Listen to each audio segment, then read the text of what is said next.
Nature of light, light का dual nature. मतलब इसमें क्या बोला गया, इसमें बोला क्या गया, light is travel in the form of wave as well as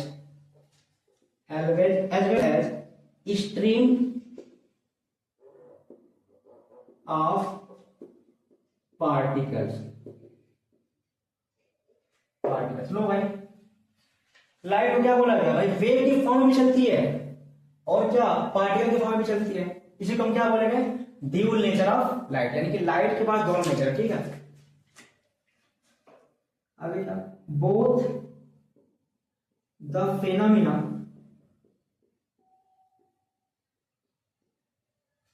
is not observe simultaneously, मतलब एक साथ नहीं देख सकते, साइमल्टेनियसली।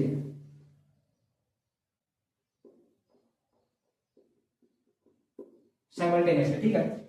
अब आप बोलेंगे कि एक ही टाइम पे लाइट वेव भी हो जाए और पार्टिकल भी हो जाए, तो ऐसा देखने को नहीं मिलता है, अलग अलग फिनोमेना देखने को मिलता है। तो ये हो जाएगा। अब देखिए भाई, अब किसी ने बोला कि लाइट वेव भी है, किसी ने बोला पार्टिकल भी है। जब वेव होगा एनर्जी कुछ और निकलेगा, पार्टिकल लेंगे तो एनर्जी कुछ और आएगा। भाई कैसे निकालेंगे, तो आगे निकालते हैं। फॉर लाइट, ये ठीक है, लाइट का क्या, अगर इफ वेव, अगर ये वेव हुआ तो बोले भाई इसकी एनर्जी हम कैसे देंगे, ई एनर्जी बॉडी कैसे निकाल सकते, पहले energy equal to H nu या फिर क्या एच सी अपॉन लैम्डा था, देखा ना ऐसे करके।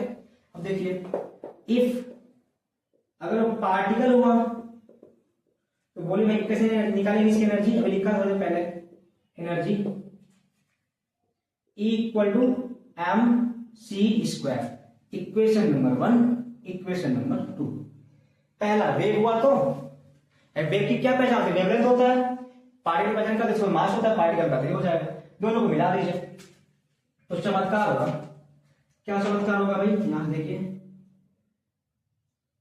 H nu equal to M C square. भाई यहां से क्या निकल के आ रहा है, जो मेरा मास एम इक्वल टू कितना हो जाएगा, एच न्यू अपॉन सी स्क्वायर। यानी जो पार्टिकल के फॉर्म में जो लाइट चलेगी उसका मास कितना हो जाएगा, प्लैंक कांस्टेंट, अगर लाइट वेव से फ्रीक्वेंसी कितना है और उसकी वैक्यूम में स्पीड कितना है, इतना हो जाएगा। ये निकल गया फॉर्मूला एक, ठीक है। अगर मैं क्या ले लेंगे, एस सी अपॉन लैम्डा, तो क्या बन जाएगा ये एम सी स्क्वायर, एक सी कट जाएगा, तो एम कितना निकल जाएगा यहां से, M equal to H upon C into lambda. देखिए भाई यहां से मास निकाल सकते हैं, अगर फ्रीक्वेंसी ना देके वेवलेंथ दिया तो निकाल सकते हैं। तो ये क्या हो गया मेरा, पार्टिकल नेचर और वेव नेचर दोनों मिला के ड्यूल नेचर ऑफ लाइट का कोलैबोरेशन हो गया, यानी कोलैबोरेशन में क्या मिल गए और ऐसे बन गया फॉर्मूला।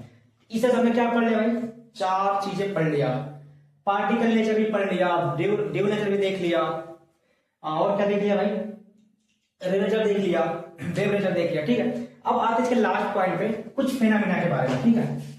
क्या है भाई कुछ फेनोमेना, इसका वो मिल जाता है, इसका नहीं लिखा था क्या, इसका लिख लीजिए, ठीक है। फेनोमेना, फेनोमेना, ठीक है, related to dual nature of light, ठीक है, dual nature of light.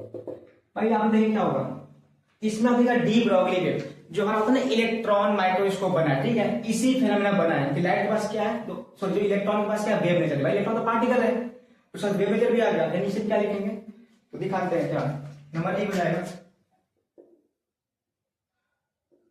De Broglie,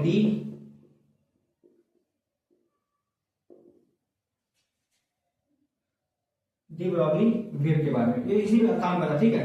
इसका एप्लीकेशन क्या हो जाएगा, इलेक्ट्रॉन माइक्रोस्कोप। ठीक है, ऐसा हो जाएगा।